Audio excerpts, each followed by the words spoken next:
Hello and welcome to the Distinguished Speakers Program. My name is Nakatra Trivedi and I shall be your host for today.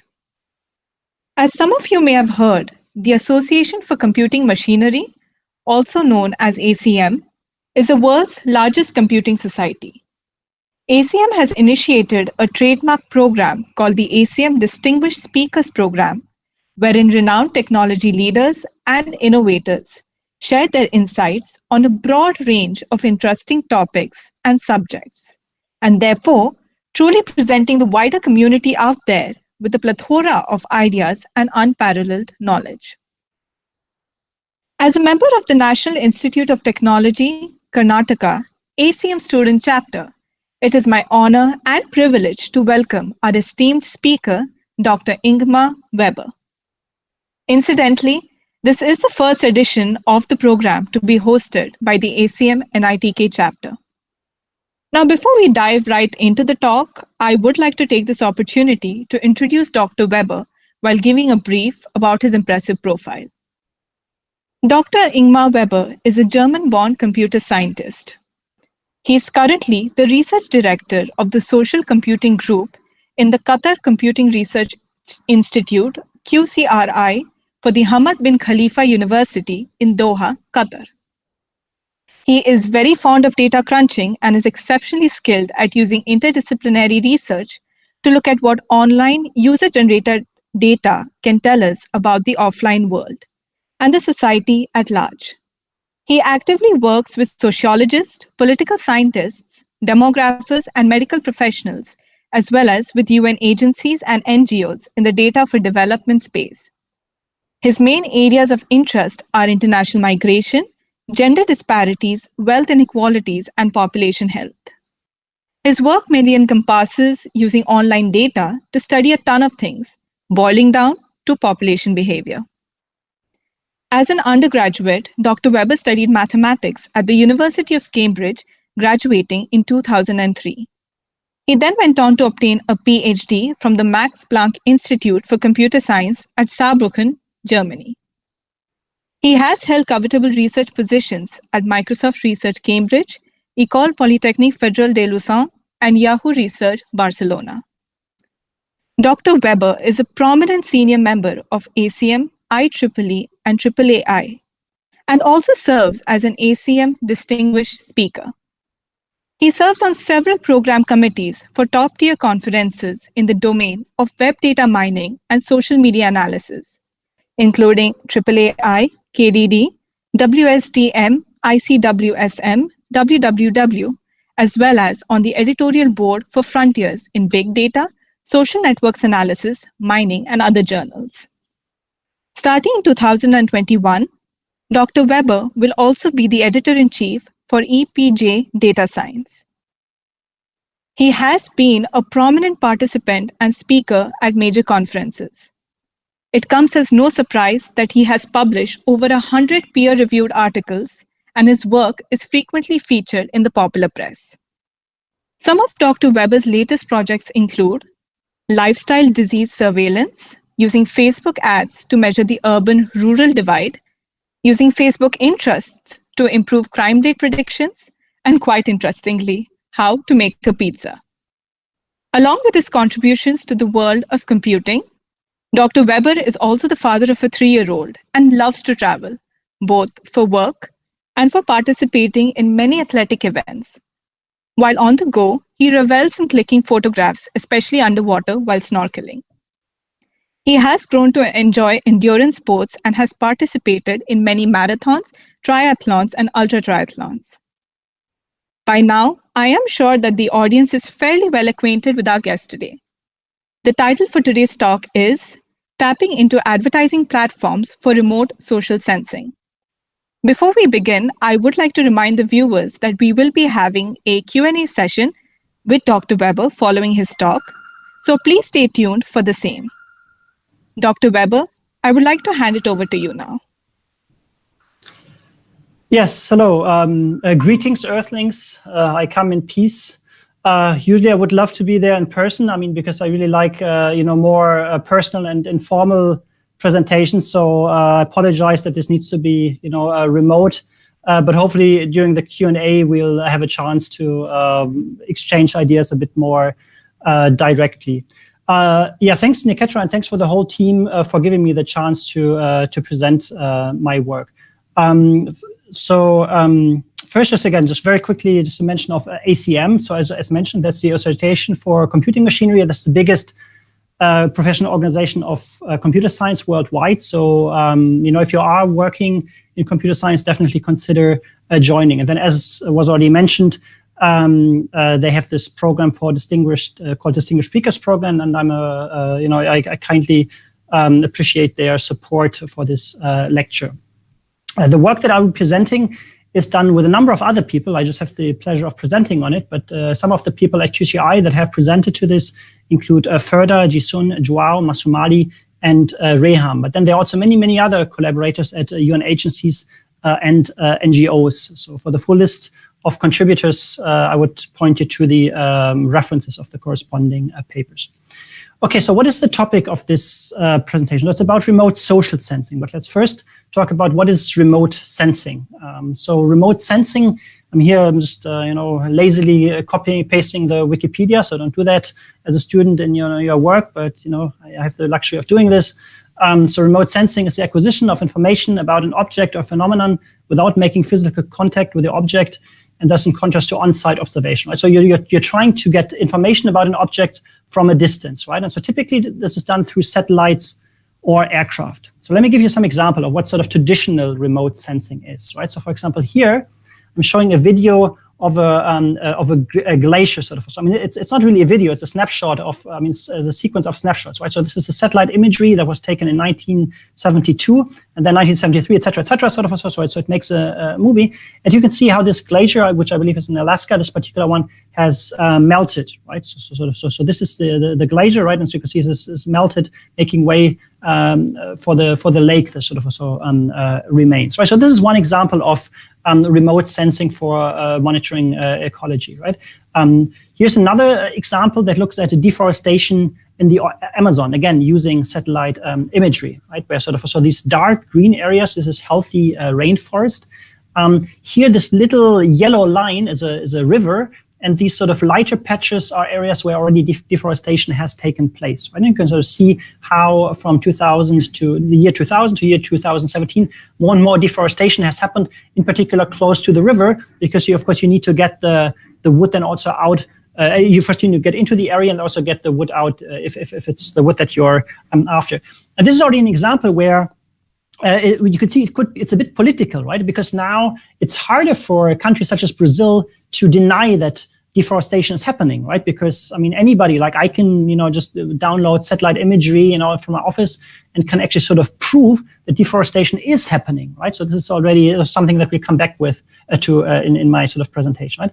And then another example, which is even more sort of human-made or more political, looks at night light. In this case, from North Korea, right? So North Korea is, of course, a very sort of secretive country, and they, they might put out official statistics, but it's not clear how reliable those are, right? And so maybe another country wants to get insights into the economic activity going on in North Korea. And as a sort of first-order proxy, people have shown that looking at light being emitted at night is a proxy for economic activity and sort of more broadly speaking, a wealth and economic sort of development, right? And you can sort of see here, while there's a lot of light being emitted from South Korea, North Korea is almost dark, right? It's like completely dark except for sort of the capital of Pyongyang. And again, you can sort of see how this has sort of political implications. And by being able to do remotely, sort of, so there's, the country itself, can't really sort of deny access in a sense.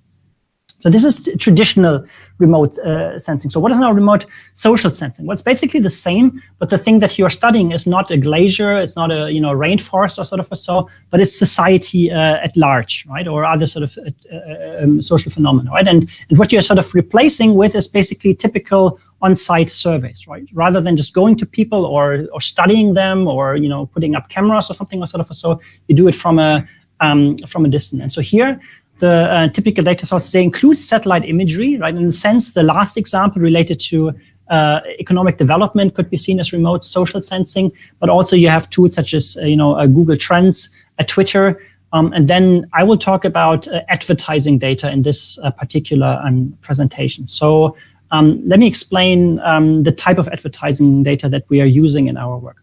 So here I'm showing a screenshot of Facebook's ads manager. So this is publicly accessible, and I would highly encourage you, after this talk or tomorrow or on the weekend, whenever you have the time, just to go through the steps of setting up an ad campaign on Facebook. You don't have to pay anything, because we never actually get to the step of launching it, as you would see. And even without paying anything, you get an incredible amount of information through this platform. Okay, so let me explain how this works. So here I'm about to launch an ad campaign, and I have to provide Facebook with the attributes of the people that I want to target, right? Facebook makes its money through targeted ads, right? And so I've selected people living in a particular location. The location I've chosen is Mangalore in the state of Karnataka. Furthermore, I've selected a particular age range. So it's 18 to 34. I could have selected any age range. I'm just scrolling up a bit to show some other attributes. I've selected to show my ad only to women. Not all women in this age group, but only those who are using Apple iOS devices to access Facebook, more specifically using the same Apple iOS device consistently. And furthermore, who are college grads, okay? And now, crucially, before I launch my ad campaign, and so before I have to pay anything, Facebook provides me with an estimate of how many people match my targeting criteria, right? So there are 1,200 Facebook users living in Mangalore who are aged 18 to 34, who are women who use an Apple iOS device to access Facebook, and who are self-declared college graduates, right? And so this is like a sort of no-cost real-time census, right, where you can sort of ask how many people, how many men are there, how many women are there, how many young, how many old, how many iOS devices, right? And one reason that we're interested in iOS devices is that typically iOS devices are more expensive, as you also see in the later part of the presentation, and this is a proxy for higher income. Okay, so this data can be collected programmatically through APIs. You don't have to write down these numbers correctly. I will post these slides later. If you later just Google my name and SlideShare, you would see the slides, and then you'll have all the links and the references in the slides as well. Okay, just to give you some examples of what you can do with this data. So you have the URL here at the bottom. Again, there will be part of the slides to access later. So this is just a screenshot of an online demo. Here we are visualizing Facebook data that was collected through this API for New York City. Okay, so the visualization comes from us, but the data underneath is provided by Facebook. Here I've selected to look only at Facebook users using iOS devices. Now in this visualization, which again, this is New York City in the US, you can see that in sort of Manhattan and Midtown, you have about 90% of Facebook users using an iOS device to access Facebook, right? It's like almost everybody. On the other hand, in the Bronx, it's sort of down, so in parts of it, it's down to sort of 40%, right? And so, I mean, if you're familiar with New York City, you know that this is the highest income area of New York City, and this is one of the, relatively speaking, lowest income areas of New York City, right? And so just by looking at the distribution of iOS devices, you get already some insights from a distance, about the distribution of wealth in New York City. Similarly, if you were interested in migration, you can look at countries of origin. So Facebook allows you to target people based on countries they have lived in. Here we've grouped many countries from Latin America together under the label Latinos. This is our label. This is not Facebook's label. And you could sort of see that in the Bronx and neighboring areas, right, you have about 40% of Facebook users who used to live in Latin America. So, and again, if you're familiar with New York City, you know that this is sort of true, and this is where this large density of Hispanics or so. Now, in the case of New York City, this is just a toy example, right? You have very good open government data. You don't need this. I'm not telling you anything that you wouldn't be able to find through other sources, right? So why bother, right? This is in a sense a silly exercise. Well, it's not so silly because in other parts of the world you don't have this type of data, and this even includes, my own city of Doha, where there's not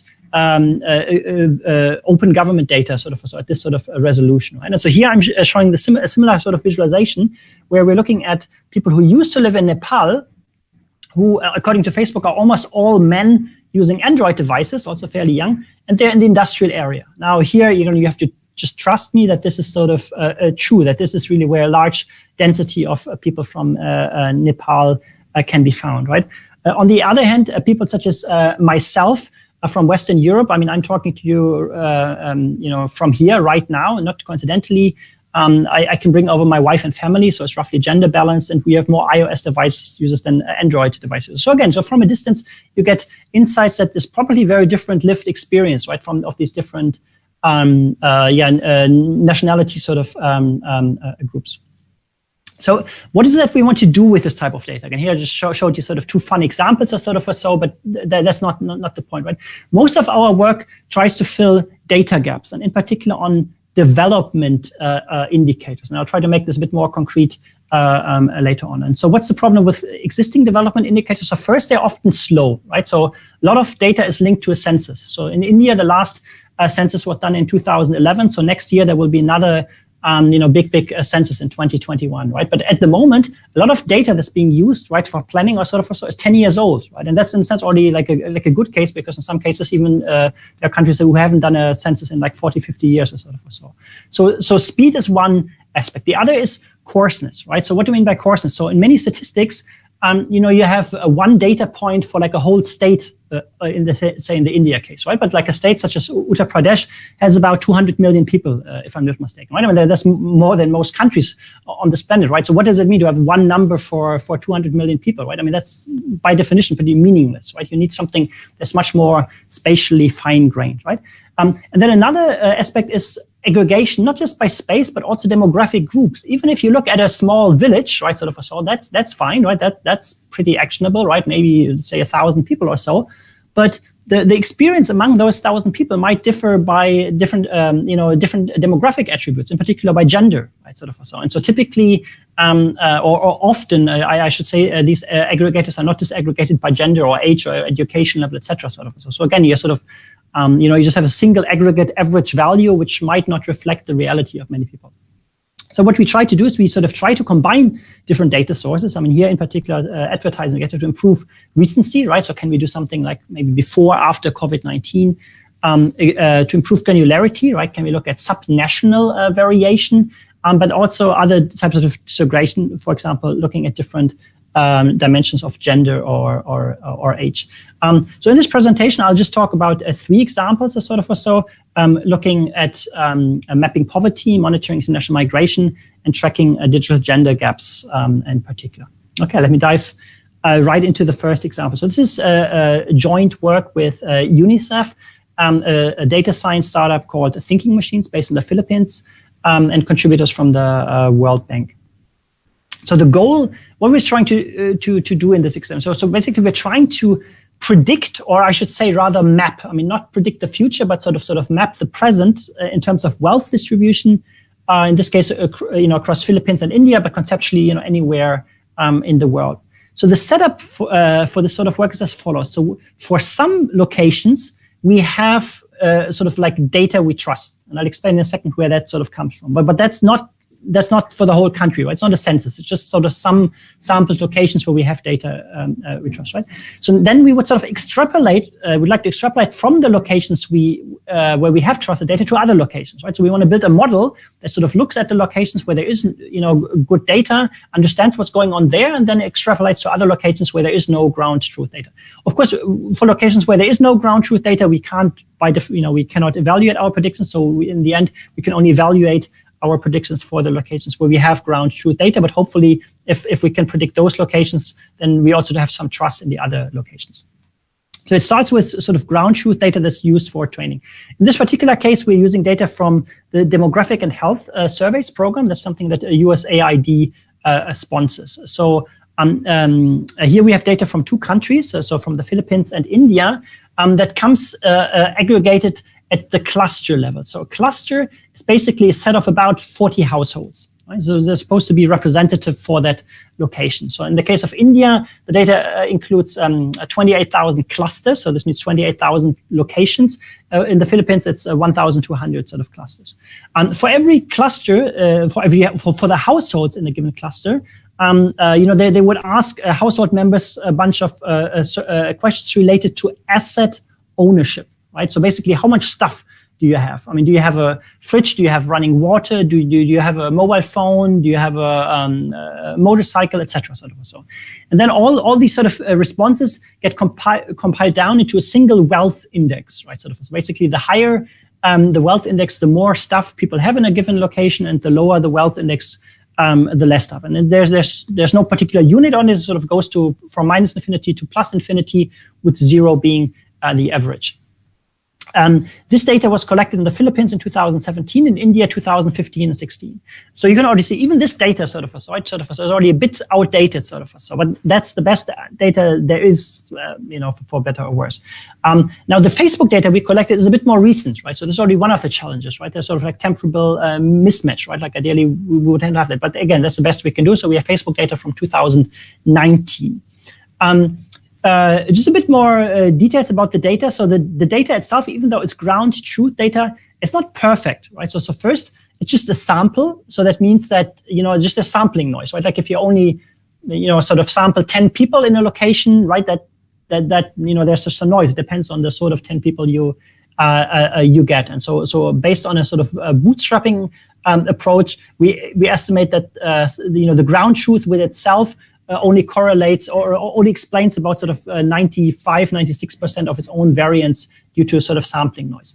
Another and bigger source of noise is spatial perturbation. So to protect privacy, a DHS does not report the precise location of these clusters or the households, but they add noise, like sort of in the order of magnitude of sort of 2 to 10 kilometers, right? So they sample one village, but they actually report a location in another village, right? And so again, we sort of through simulations, we estimate how much noise that introduces, right? And so if you sort of combine them, then both in the Philippines and India, sort of the ground truth only explains about 84% of its own variance, if that makes sense. And be happy to elaborate on that in the Q&A. So this is kind of like an upper bound. So this is like no method in the world should be able to explain more than this in terms of R squared, sort of, because this is just the inherent level of noise in the ground truth. Okay, so now that's the goal. We want this ground truth we use for training. That's what we want to predict. So what are the features that we are using in the prediction? So one very basic feature is just Facebook penetration itself. And so here I'm showing how strongly correlated that is. So these are correlations across the different clusters, right? So in the Philippines, 1,200. In India, across 28,000 data points, right? So across the 28,000 data points, just computing the Facebook penetration with this wealth index is, decently correlated at sort of 0.5, 0.6 or sort of so. Just a small note, sort of so to know the population in a small location, we use satellite-based estimates from WorldPop, and those are themselves a bit noisy, but again, that's the sort of the best you can do for obtaining very, very fine-grained population estimates. Other features we use relate to the network type. So how do people access Facebook? Again, through the advertising platform, like, do they use 2G, 3G, 4G, Wi-Fi, etc., right? And here you sort of see some difference between Philippines and India. So, for example, 4G network in the Philippines is a strong indicator for a higher wealth. In India, it basically was not correlated, at least not in 2019. I'm not sure why. Maybe later, one of you can tell me why that might be the case. Other features include the operating system. I already mentioned so that iOS devices are a strong predictor So if you look at this, also in India so it's the best out of the ones that we've seen so far. Here's just a small note that you would expect, well, if Android is positive, if iOS is positively correlated, why is Android not negatively correlated, right? Are they not sort of mutually exclusive? How is that possible?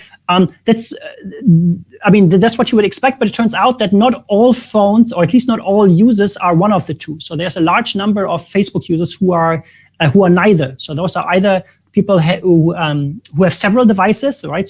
Or who sort of not one consistent device all the time, right? Device sharing is quite a common, or not just from them using different people's devices, but also them themselves having several devices at once. Or in the case of Android, we also believe that some very, very low end Android phones that are not using sort of vanilla Android or so might not be classified as Android per se. But it's mostly the former So if you have if you're not using the same device consistently, you might not be in either of these groups. So just having a consistent device is already correlated with wealthiness. And then you can be also specific looking at particular devices. I won't go into details here. And then also, mobile operators and many other things that you could use. But at least in India, the two strongest signals that we found were, again, just Facebook penetration itself, right? So just areas where a larger percentage of the population is on Facebook are areas where there's higher wealth in general.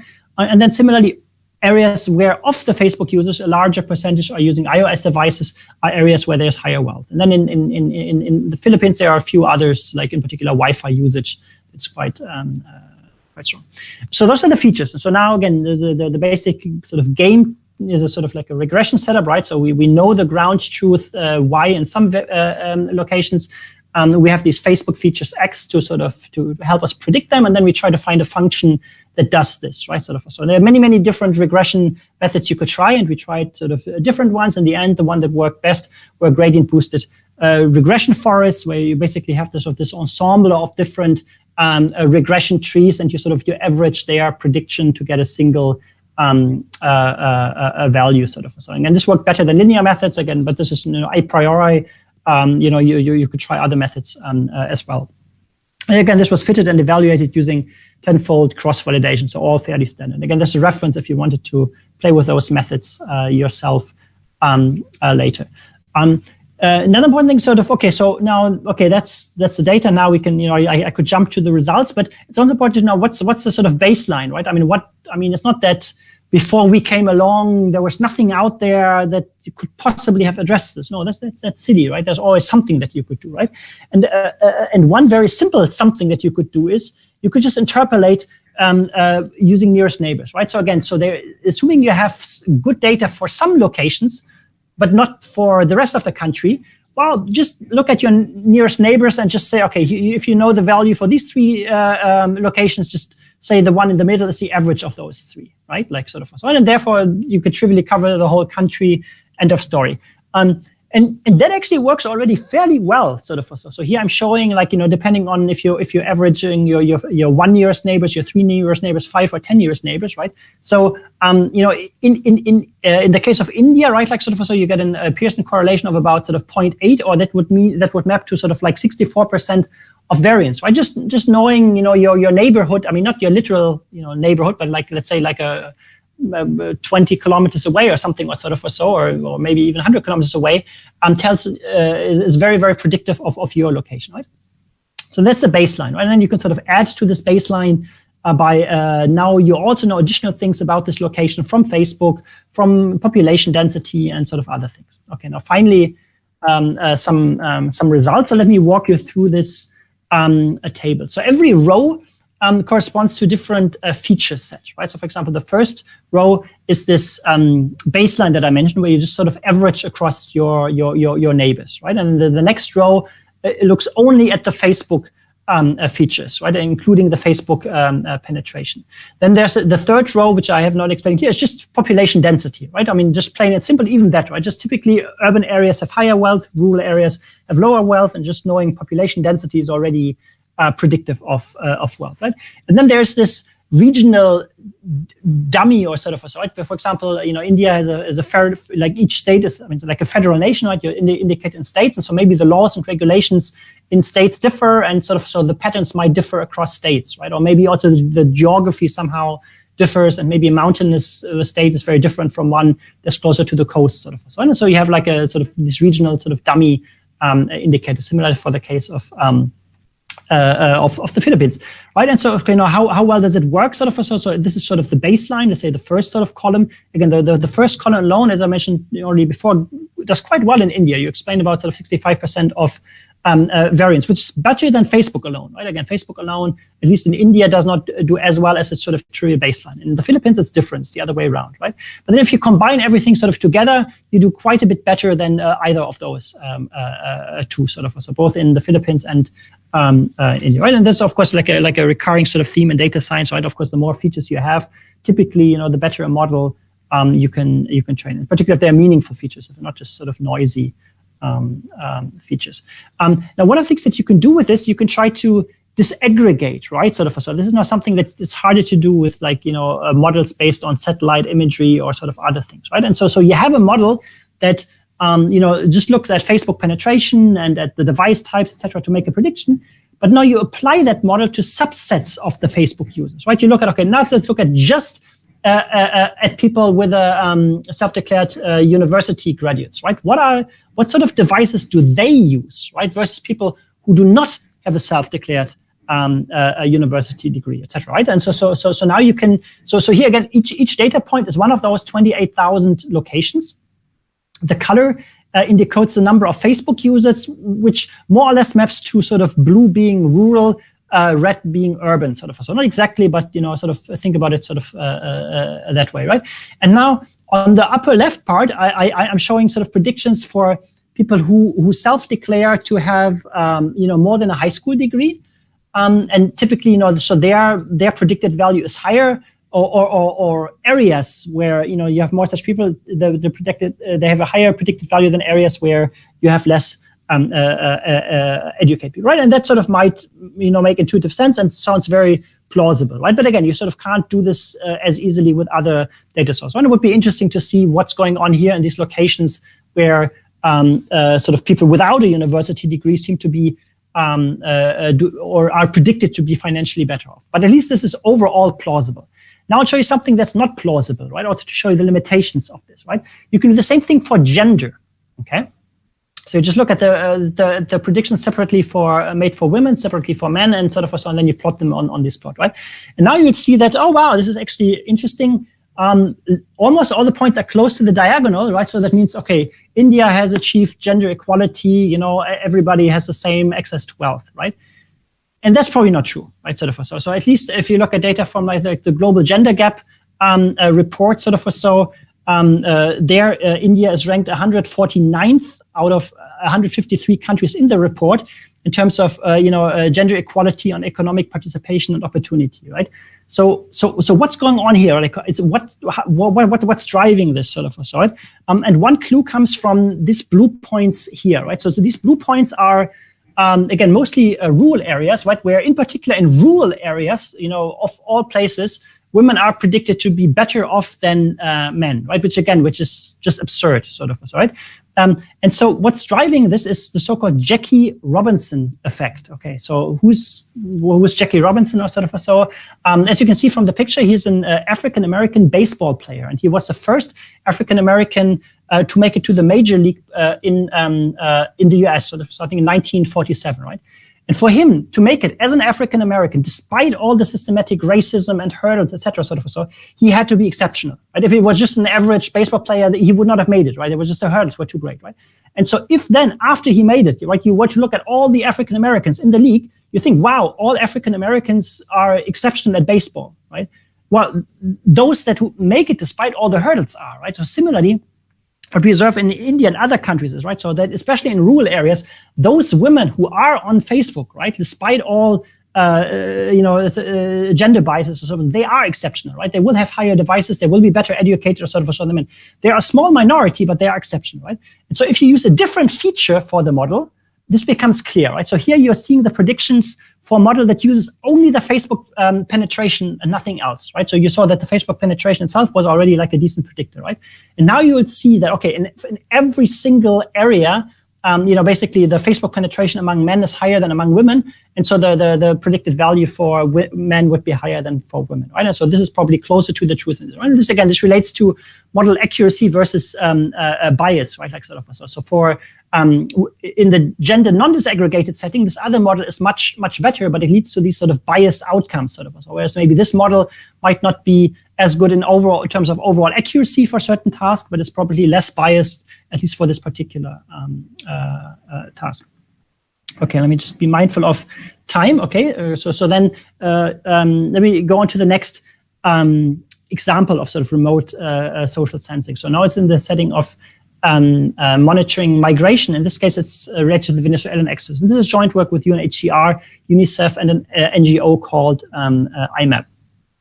And so so first maybe if I should say a few words about Venezuela, right? So as you're probably, if you're following sort of the news, this has been going on for 5 years now, I guess. A lot of people have left Venezuela due to a mostly economic but also political crisis. So more than 10% of the population is estimated to have left, sort of. So, and there's this thing called Maduro diet, where if you make a minimum wage and if you spend every single bit of money that you earn on food, you can only buy 1,000 calories in food for yourself, right? And as I'm sure you know, right, like you need at least 2,000 calories, at least for women, 2,500 for men, just to keep your weight, right? And so if all you can buy is 1,000 calories a day, you're starving, right? So this is why it's called Maduro diet, and after the leader of the country. And so a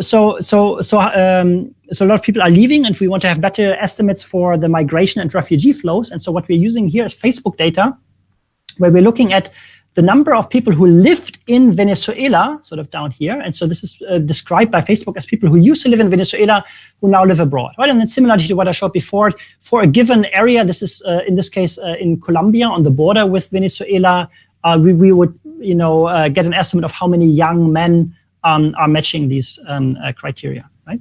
And so we've been collecting this data over a while, for a while now. So first in 2016, just globally, and then systematically since mid 2018. Let me try to explain what this graph is. So each color is for a country. So let's look at just at red for now, which is the country of Colombia, so the host country. We're only looking at the country of origin is always Venezuela. The host country in this case is Colombia. Here you have two lines. So the lower line is just the raw estimate from Facebook, right? Just collected over time, the number of monthly active Facebook users who lived in Venezuela and are living in Colombia at the time, right? Just this raw number, nothing, no bias correction, nothing on top, right? Now, we know that not everybody is on Facebook, right? So we would assume that these numbers are probably underestimates, right? Like, assuming there are no false positives, right? Maybe their classifier makes mistakes. That's also possible. But if we for now assume there are no false positives, then we would, assume that this is an underestimate of the true number of migrants and refugees. And this is what this second data point tries to correct for. So we try to guess the Facebook penetration among the Venezuelan refugees. Now, we don't know the true Facebook penetration because, again, for that, we would have to know the true number of Venezuelan migrants. But we assume, this is an assumption, that the Facebook penetration is the same as in the overall host country. Again, this is probably wrong, sort of or so, but based on our work, we think it's not so wrong. It's like a sort of reasonable assumption, at least, right? And so now, if overall, maybe, if in Colombia you have a Facebook penetration of 60%, you're adding sort of 40% to the estimate to get like unbiased estimate in a sense, right? And so now you sort of see how this number has gone up over the time period that we are showing here. Then I'm also showing sort of ground truth in quotes, because again, all the data for these sort of things are sort of best effort, sort of, so not necessarily the gold standard. In this case, these come from different UN estimates, right? And so here, these estimates are for all the Latin American countries combined. So this is in this case the gray numbers, right? Sort of. And so here, at least our the raw Facebook estimates are sort of close to these official numbers. But then if you correct for Facebook penetration, probably the situation is worse, or there were more refugees than the sort of official numbers would indicate, right? But again, we don't have good ground truth, which is sort of the reason why we do this in the first place. But of course, then it also makes it hard to validate some of these things. Just to elaborate on this point of sort of, how hard it is to validate some of these things, I have another picture. This is now at the sub-national level. So here's only data for Colombia. Again, Colombia is a country that with its biggest population of Venezuelan refugees and migrants. On the left, you have data that was collected in mid-2018 by the Colombian government. This is based on self-registration, basically, where Venezuelans were asked, please come and register yourself, right? Like, so we have a better sense of how many there are. And as you can imagine, people might be hesitant to do so, right? They don't necessarily know what the implications are, right? On the right, you have the same, temporarily at the same time, a data collection based on Facebook data, right? And you see there's some similarity, right? So on the border, there's sort of bigger densities on both in both data sets, but then Facebook has more refugees and migrants further inland, right? And so now you think, okay, this doesn't match the ground truth, therefore this is bad data. Well, actually, once you talk to people in Colombia, they actually have more faith in the data shown on the right than in the left, right? Because I think, yeah, we know that the government's registration efforts were more pronounced on the border, less pronounced inland. This is actually more plausible and in line what we observe on a day-to-day basis, right? And so now this is the case. Okay, how do you then sort of, quantitatively sort of show this? So it's difficult, right? Because again, we do this because the ground truth is bad, but that also makes it hard to validate things, right? And then of course, it gets even worse in the sense for validation once you make predictions for cases where there's nothing to out there to compare against, right? Again, we can now make predictions for other countries that don't have any subnational data at all. And we are hoping, right, this is sort of like plausible, but again, sort of we don't know for sure.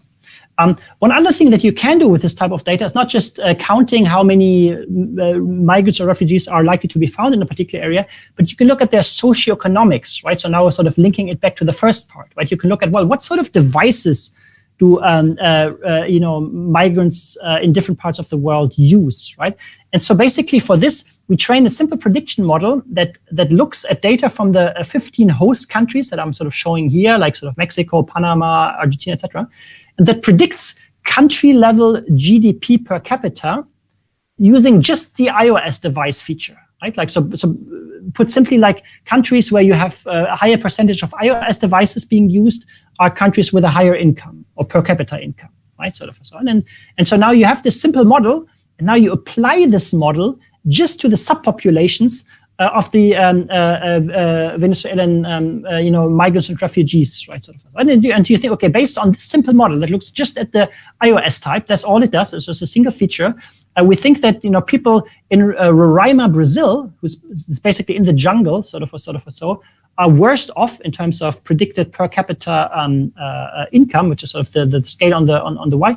And people who make it all the way to the US, they're probably least concerned, right? They're probably doing fine. Right? They seem to have decent access to high-end devices, right?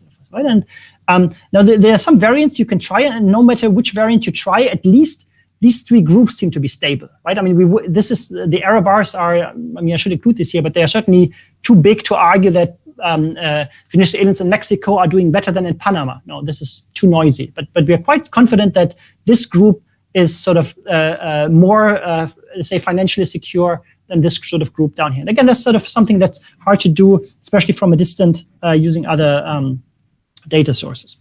Okay, moving on to the last example that I want to show, which is about digital gender gaps. This is joint work with Data2X, an NGO close to the UN Foundation, and the University of Oxford.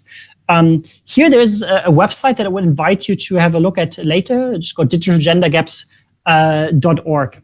Okay, so what's this website about? Okay, let me show you. This is the screenshot taken from the website. So what I'm showing you here in the screenshot is data from the ITU, the International Telecommunication Union. This is one of the UN bodies that does a lot of things, but among other things, it's in charge of statistics related to internet usage, right? So if maybe like a year ago or so you heard that half the world's population is now on the internet, that's based on ITU estimates, right? So they would sort of compile these kind of statistics, right?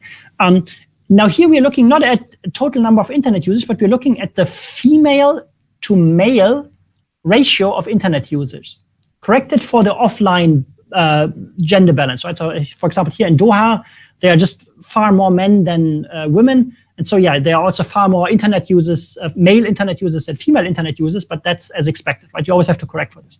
So for example, I'm originally from Germany, right? So in Germany here, the value is about 0.94. I don't remember exactly. So this roughly means that for every man with internet access in Germany, you have 0.94 women with internet access, right? So it's not exactly gender equal, but it's okay. I mean, it could be worse. It could be better for sure, but it could certainly be a lot worse. And then you have other countries like Niger, where the value is about 0.3, right? So for every 3 men with internet access, you only have 1 woman with internet access, right? But Niger is still a positive example because at least they report this data, right? At least we know that there's a problem, right? But many other countries in the world do not report this data, right? So this includes even Canada, South Africa, but also India, right? right? So for India, there's no official statistics on this value, right? And so what we try to do is now we try to use this Facebook data to make a prediction.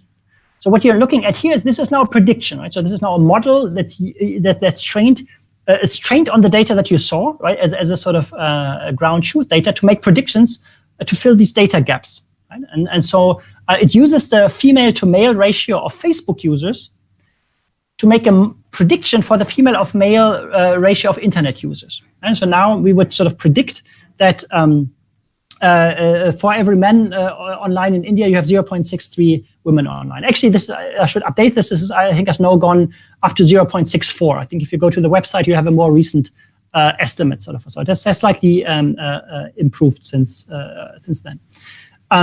Right. So yeah, that's the basic idea. So now, how well does this work? Right, this was just visually. I can flip back and forth, and you could see that at least for places where there is ground truth, there seems to be a pretty good match. But let's sort of quantify this a bit more. So we explored 3 different types of models. So the online model uses a single variable, which is this Facebook gender gap. It's just the female to male ratio of Facebook users. That's all. It's a single model. On the other hand, we have an offline model that uses traditional variables. So there are things like related to the GDP per capita, which were actually not picked up by the model, but also variables from the Global Gender Gap Report. For example, on gender gaps in tertiary education or for gender gaps in economic participation. Right? So this is sort of what people would do without offline data.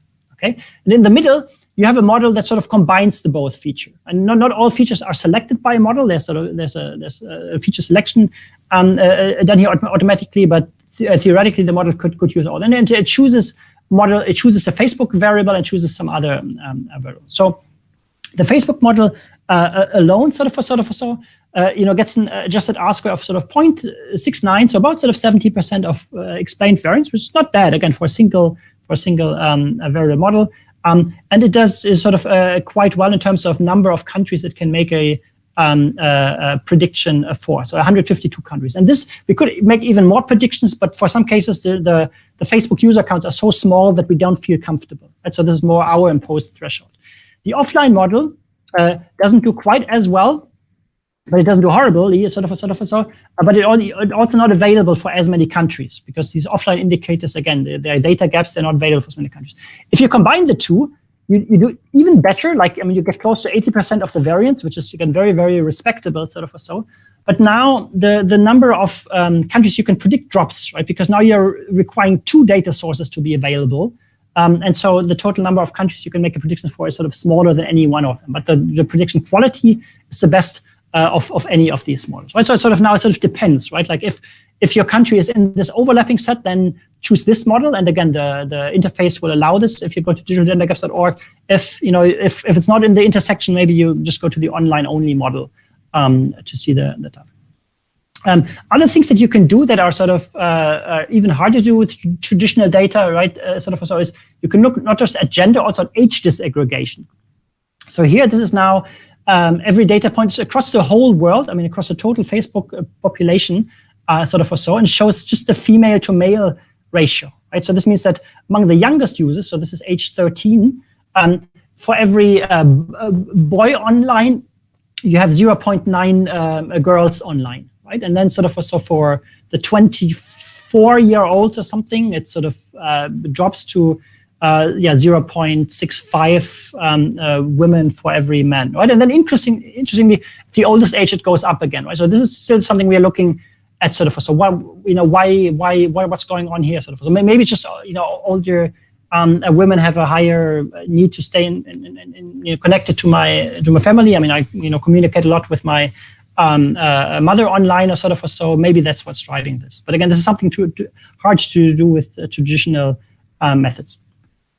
To wrap up, so that we also have time for discussion and Q&A. So what I showed you, I only showed you Facebook in this talk. I had to focus but the same thing I could have shown you on anything at all that has advertising.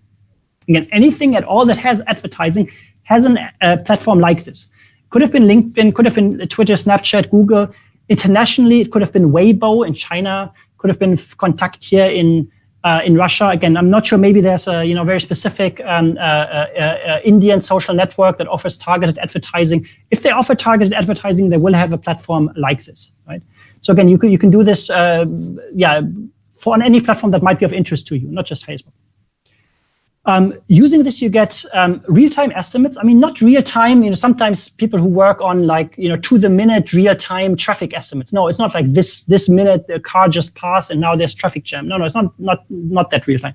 So these monthly active users estimates are more or less plus minus 2 weeks, which again, compared to 10 years for a census, is very real-time. But in a disaster setting, right? Like if now there's some flooding that happens or sort of, so 2 weeks, this might be too slow, right? Like it really depends on what you want to measure. So for development statistics, it's real time. It's anonymous and aggregate. I mean, people, there are concerns, and I'll talk about them in a second. But privacy, I don't think is a big one, to be honest. So I mean, at least I have found a way to get any individual level data out of this, and I don't want any individual level data, right? Like on the contrary, if I was to select collect Twitter data, then yeah, Twitter is public in a sense, but now I have to deal with individual level data, so there's other concerns. I can disaggregate it by many ways, like gender, age, location, country of origin, etc. Right? So very, very powerful. That's all jolly good, but there are also significant challenges, let's say. So one is this black box nature of how attributes are inferred. For some, we know age and gender are self-declared, education level is self-declared, device type is inferred based on some meta information that's reasonably clear. But then countries you lived in, we don't know exactly, So we have some ideas, but in the end, it's a black box algorithm that Facebook rolls out, and that Facebook can also change. We've also seen these estimates to jump about once a year when Facebook pushes out a new algorithm for inferring a country somebody has lived in. Right? And in our case, it's not too bad. We have enough data to spot these jumps and to correct for them. But if you have a single data point, then if Facebook changes its black box, that makes a difference. You need to model for bias. So if you just use the raw value, this is meaningless, right? I mean, you saw that. I mean, we're pretty sure that those raw estimates are undercounts almost always. And also, you need to correct for things like the Jackie Robinson bias, right? Like that I mentioned, right? If you just say, okay, wow, all the women on Facebook in India, they're all well educated and have high-end devices, that clearly means that women in general in India, are very rich and well educated. No, that's not true, right? Like there's a bias that inverts your conclusions. Right? You have to be very, very careful and aware of these things. Users patterns change over time. So this means that, even if you have a model that works great this year, I don't think it'll work 5 years from now. It certainly won't work 10 years from now. I'm sure Facebook, whatever it will be very different 10 years from now. But even 5 years from now, right? The platform changes, the users pattern change, right? So you'll definitely have to recalibrate your models, right? So this is okay if you try to solve a problem that exists right now. But if you try to build up a long-term system that will work for the next century, this probably is not it, right? There's no historic data available. So if you ask me, I would have loved to look at what happened related to demonetization or something a couple of years ago or some other things. Sorry, you can't get this data through this platform, right? It's only available from now going forward. And then last but not least, risk of misuse, right? And so what do we mean by this? Again, I do not mean privacy. I don't think there's a way to identify what Niketra or somebody was doing yesterday on this platform. I think it's impossible, right? But I mean other group level harm. So again, I'm originally from Germany. And if you go back to the mid 20th century, Germany was not always the nicest country, right? The whole Nazi period, right? Is a very, very dark past, right? And so what I could do through this platform, right? I could say, okay, I'm interested in showing an ad to people who now live in Germany who are interested in Jewish holidays. And then I could say, okay, how many people are interested in Jewish holidays in Berlin? What about Munich? What about Cologne, right? And I could probably draw a map of where a lot of people are interested in Jewish holidays in Germany.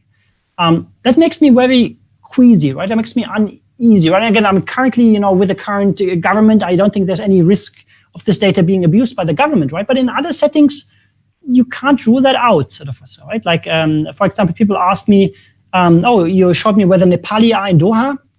no, show me where the Rohingya are in Myanmar, right? Could you draw me a map of the Rohingya, right? And I tried sort of so, and fortunately, I should really say fortunately, I could not, because they're so disenfranchised that they're not even on the platform, right? Let alone not even internet, let alone sort of Facebook, right? But again, other ethnic groups, you could probably get some insights into their sort of distribution, right? And so this is the sort of risk that I worry more about than privacy risk, the sort of group level harm. And then the last closing thought, sort of so again, one of the motivations of this line of work, not just by me but by others, is always this: better data will lead to better decisions, right? I mean, we hopefully by having better data on gender gaps, on migration, on poverty, right, the decision makers will make better decisions and we'll all be a better place, sort of, right? And you think, yeah, hopefully, I mean, that's what I'm hoping, right? This is why I'm doing these things. But is it always so, right? Like sort of, right? And so one, big question mark here relates, for example, to global warming, right? For global warming, not warning, that's a funny typo. Global warming.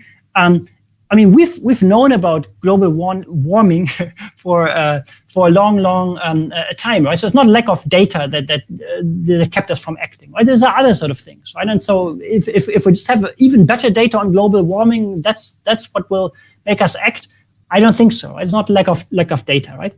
Still, so hopefully, right, this sort of data can help to highlight certain systematic issues, right? Let's say related to gender gaps, right? Just at least putting a number on it, right? Making people accountable, like monitoring progress, right? I mean, hopefully that helps. But of course, just by having better data, that will not fix any of those issues.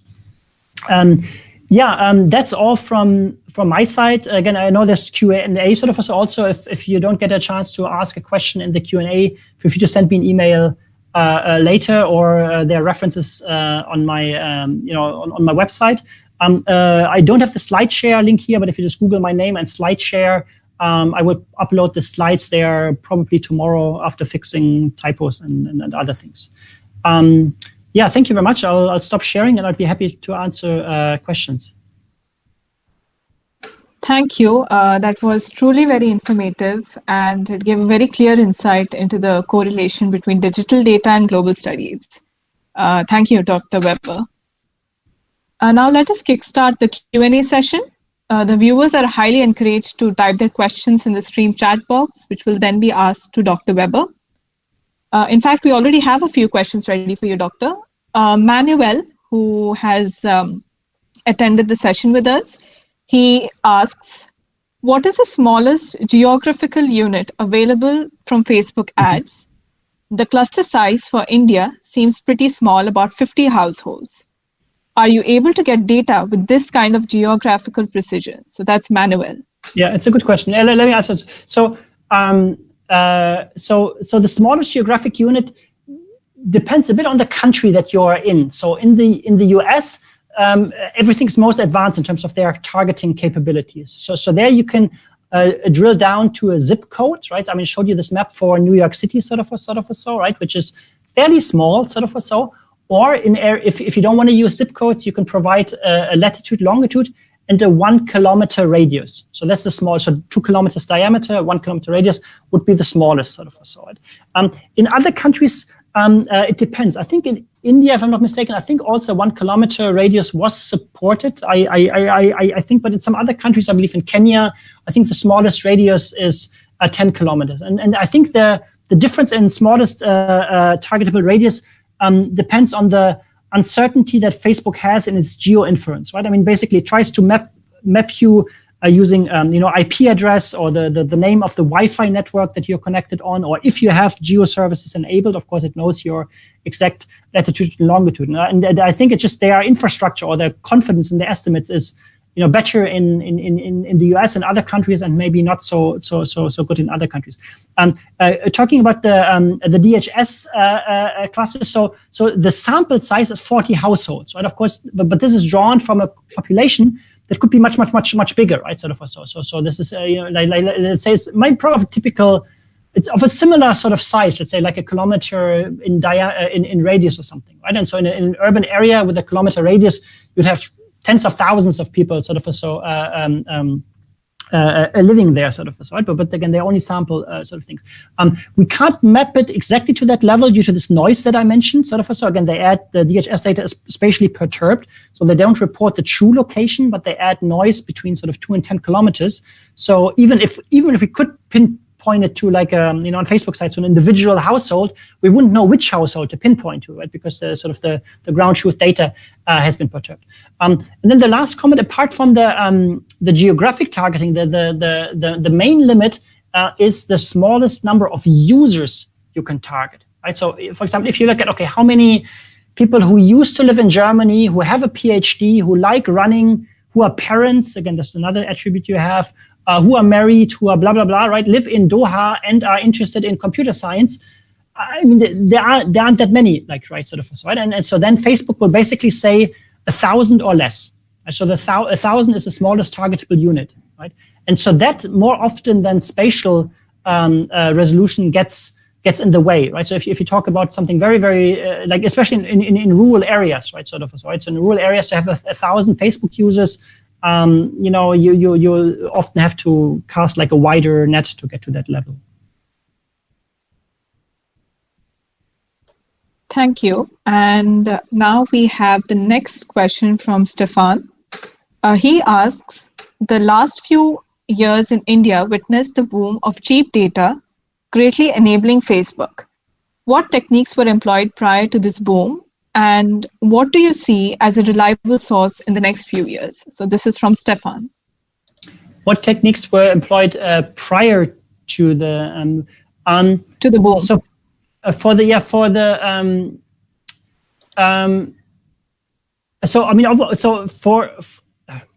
let me just zoom up. So for our research, of course, I'm happy if Facebook is sort of increasing market share, right? Of course, you have sort of better data, wider data, sort of, right? Like, for example, I showed this in particular with gender. There's, women are still vastly underrepresented on Facebook. This creates sort of these artifacts, right? We don't have these artifacts, for example, in the Philippines, right? So in the Philippines, there's much higher Facebook penetration, as gender equality in terms of internet access.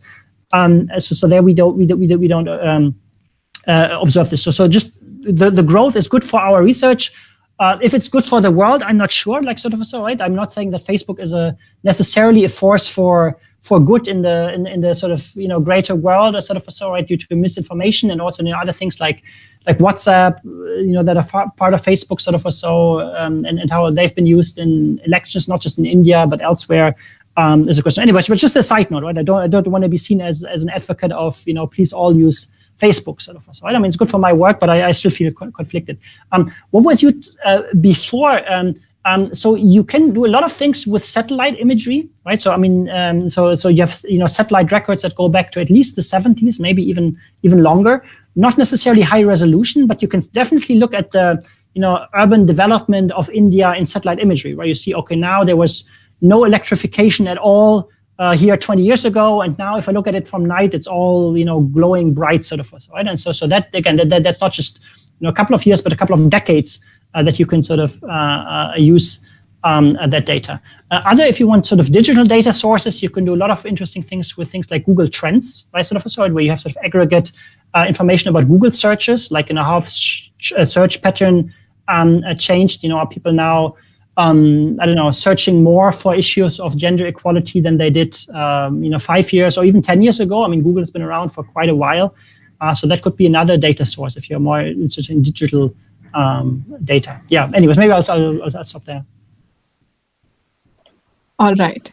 The next one is from Vaibhav, who says, data that is available on Facebook is based on Facebook users, which might not reflect the actual local demographic information. How do you approximate the actual figures? So this is from Vaibhav. Okay. So that's a very good question. So the issue of there's an element of that that's related to bias, and there's an issue that's related to sort of data quality. So let me try to maybe answer both. So bias relates to the fact not everybody is on Facebook, of course, sort of, right? And we know it sort of typically would skew towards slightly higher education and higher income, sort of, right? And just Facebook penetration itself is a predictor, right? So even if you don't like the particular features in our model, you could just look at Facebook penetration itself as a feature and include that in other models for predicting sort of wealth, or at least to monitor, let's say, economic development or sort of. And that would already give you a signal. Now, if you wanted to understand more fine-grained demographics, right, like what's the percentage of young people with a university degree, living in New Delhi, that'll be hard to get from Facebook alone unless you have some data to calibrate against, right? And so, for example, if you have some data that, okay, so we run a survey, we ask 10,000 people, like it's a great representative survey, we are asking, do you use Facebook? What sort of information do you provide, or sort of so, right? And that tells, of 10,000 people, among people with a PhD, 90% use it, etc. Right? So then then that would let you understand the biases. And then you could, of course, post hoc sort of correct for this, right? You say, this is the number I observe on Facebook, and if I assume the survey results also apply in this geographic area, you could apply that, right? Of course, the survey results might not apply, right? Because typically you might have a nationally representative survey where maybe you have such things included, but in any one location, right, you're a bit on your own, right? Okay, so what can you do instead? So then other things you can do is at least you can look at relative trends, right? So for example, I showed in my opening there's a lot more iOS usage in Manhattan than in the Bronx, right? Just as a density, right? And so I don't know exactly what that maps to in terms of per capita income, but I would guess, the Manhattan people living in Manhattan earn more than people living in the Bronx, right? And at least that statement is, sort of, I think, very solid, sort of, right? You will be, not overstating what you can derive from this, right? And so, Timothy, if you were to say, are there, compared between locations, right? Is there a bigger, younger population here as a percentage, or in another location? I think that you should be able to tell, sort of, or so in most cases, sort of, so. But if you ask me, okay, what's the precise percentage of under 25-year-olds living in the north of Delhi? Sorry, I don't think the platform will give you this, sort of. So it's just, sort of too biased. And then related to this is data of sort of quality, fake accounts, people lying, sort of. So maybe in particular, maybe a 12-year-old wants to, be on Facebook because his 14-year-old brother is on Facebook. Well, I mean, he might just lie, right? He say, I'm actually 13, or I'm 14, or I'm 15 years old, right? Or he might say, I'm actually a girl, or I'm actually, I'm actually 100 years old, or something like, sort of, right? And so this is now, of course, now sort of introduces issues of sort of data, quality, and like sort of, different fake accounts. And there again, sort of, so if it's just white noise, it wouldn't matter too much. So by white noise, I mean, suppose just globally in every country, in every city, 10% of accounts are just fake accounts, somehow uniformly faked, right? If that was the case, then that's sort of, all the relative comparisons would still hold true. If you actually train a model, that model would absorb it, right? Like if you train a model for predicting wealth index or something, or sort of, so it would just sort of absorb this sort of white noise, right? But of course, now if for some reason in Karnataka, it's very, very common that people lie and they all over-report their age by 5 years, right? I don't know, but in Tamil Nadu, people under-report by 5 years. I don't know, for some reason, like, right? Sort of, and if you're unaware of this, of course, then that's an issue, right? Because now if you compare across different states, you would come to sort of invalid conclusions. And so this sort of inconsistent bias or data quality, that's more of a concern than just people lying, or just the fact that generally not everybody is on Facebook.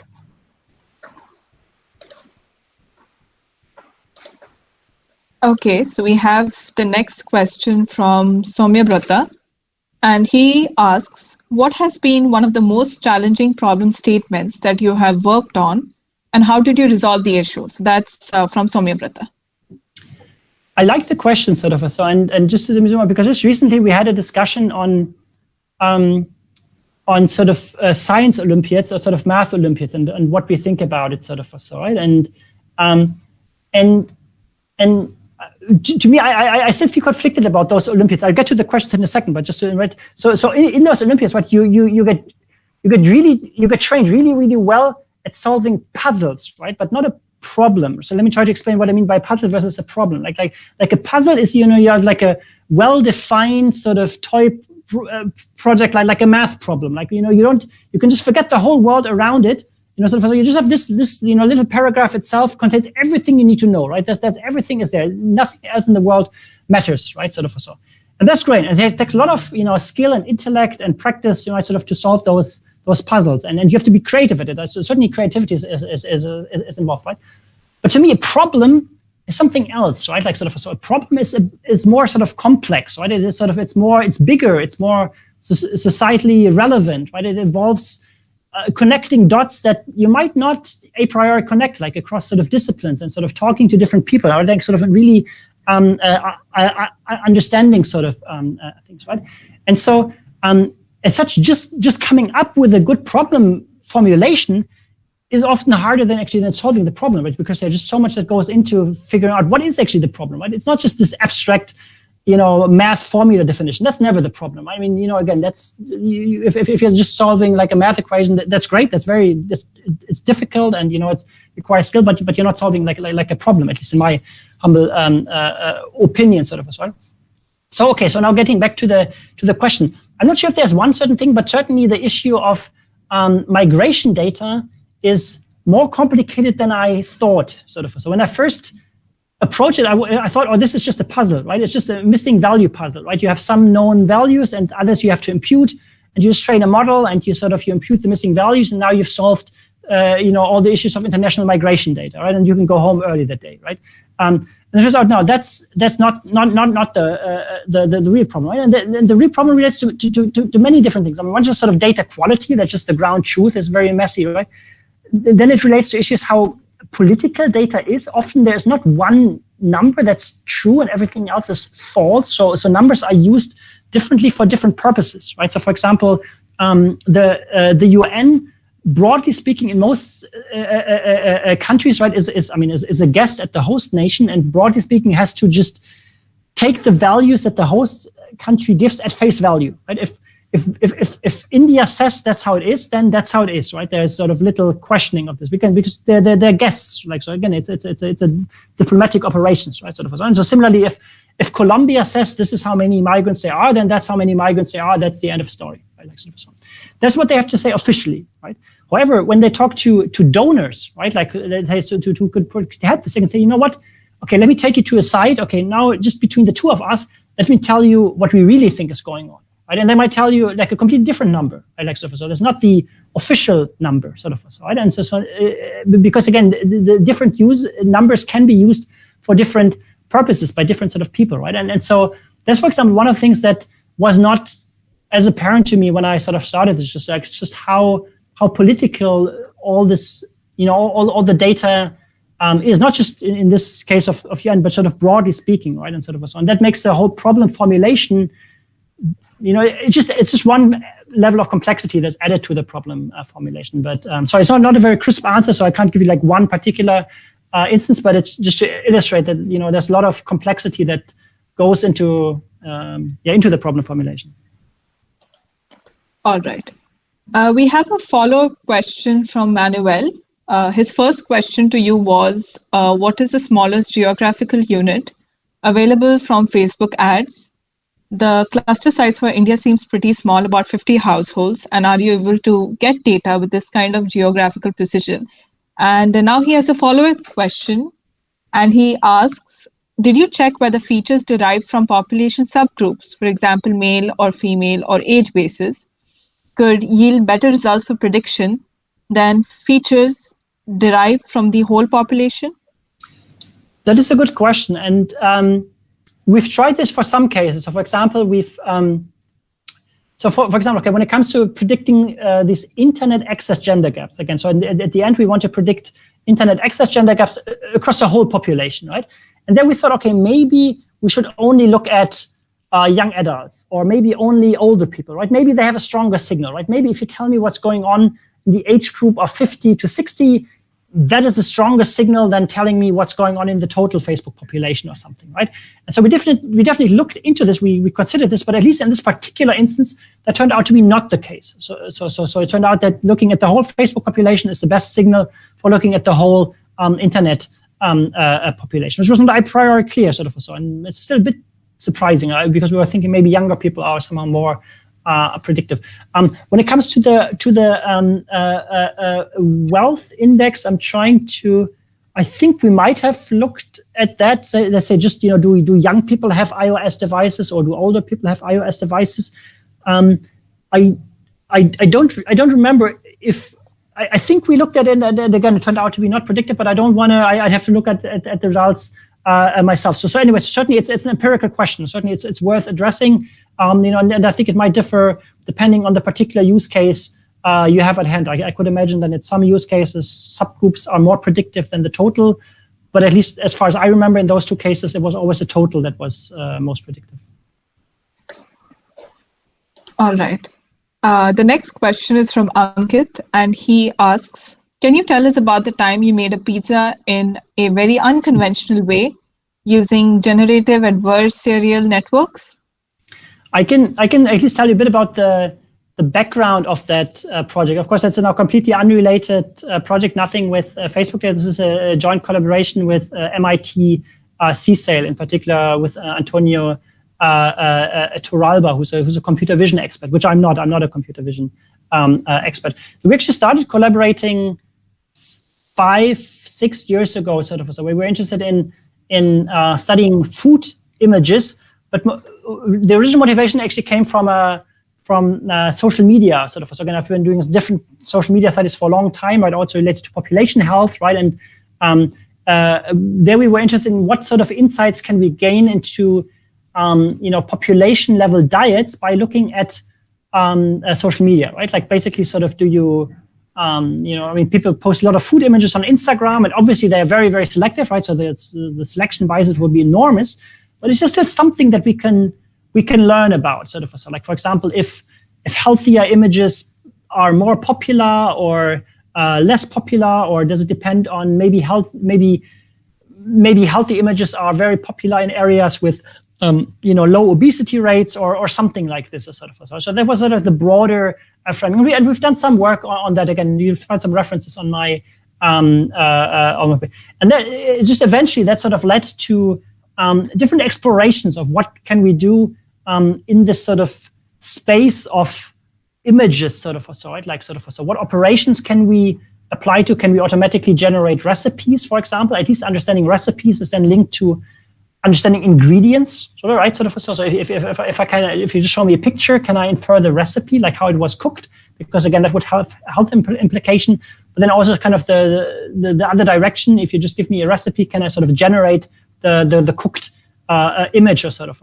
So like again, that was, and just out of this sort of space, that then led to this exploration of what sort of operations can we apply to pizzas, and sort of adding these layers, sort of. So can we like add a layer of cheese of different ingredients, and sort of can we predict what it would look like after it's being cooked, sort of. So yeah, I might not exactly answer the question, but sort of just to explain a bit what the project was about. All right. I think that's enough for the Q&A session for today. On behalf of the audience and ACM NITK, I would like to thank you, Dr. Weber, for having accepted our invitation and for sharing your knowledge with us. It was an absolute pleasure having you here, and we look forward to hosting you again. I would also like to thank, No, sorry, just also, big thanks to the whole organizing team. I enjoyed it, and hopefully at some point we can do this in person. I would love to interact with the students and with everybody in person as well. But yeah. Absolutely. We look forward to that as well. I would also like to thank the viewers for their active participation, and a special thank you to ACM International for affording us this wonderful opportunity. Allow me to thank ACM NITK's faculty advisor, Dr. P. Santhi Tilagam, and the entire ACM NITK team for having made this event a successful one. Thank you and goodbye. Thank you. Bye.